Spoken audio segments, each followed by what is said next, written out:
You are dead, but instead of being thrown into the ground to rot, your brains have been ripped out your nose, and your internal organs have been scraped out into clay jars. Your physical form is under the meticulous care of an esteemed Egyptian priestess, is being prepared for the journey ahead through ancient Egyptian embalming rites. Now, in the shadowed silence of eternity, at a threshold beyond life, as your soul hovers between worlds, you are met by the formidable presence of Anubis, the jackal-headed god, guardian of the afterlife, serving as a protector of the necropolis and to guide you to the afterlife. This is no mere passage. It is a trial where your heart will be weighed against the feather of Ma'at, the symbol of truth and justice. Now comes the ultimate test of your virtues and transgressions. Only if found pure will you be granted passage into the idyllic fields of reeds, the realm of the dead. In this moment of reckoning, the scales will tip to reveal the essence of your being. Are you free of sin? Is your heart light enough to pass into the paradise beyond? Or does a heavier fate await oblivion? This ceremony was not just a ritual, it was a trial where the very soul was at stake. A heart heavier than the feather meant eternal damnation, devoured by the monstrous Anubis,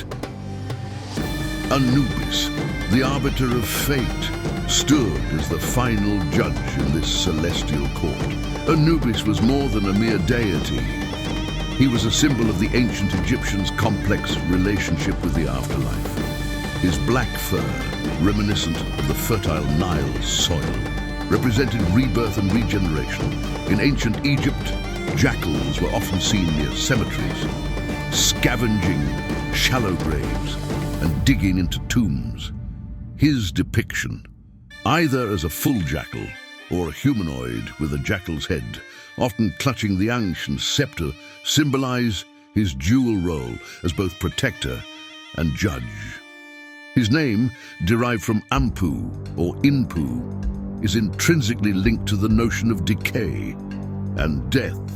The dark guardian of the afterlife was not just a guide for the dead, but also played an essential role in the embalming, with the sacred rites of mummification. He meticulously prepared the departed for their journey into the unknown, ensuring their preservation for eternity. This includes the opening of the mouth ceremony, a ritual that was believed to restore the senses of the deceased in preparation for the afterlife. Over time, the mythology of Anubis evolved. Initially revered as the son of Ra, he later became known as the offspring of Osiris and Nephthys. Losing his impotence, his significance and power in the pantheon of gods faded. Yet his image remained deeply ingrained in the cultural consciousness. Even now, in modern times, his image means death and the mysterious afterlife. Tell me, audience, when gods of death die, who guides them to the great beyond?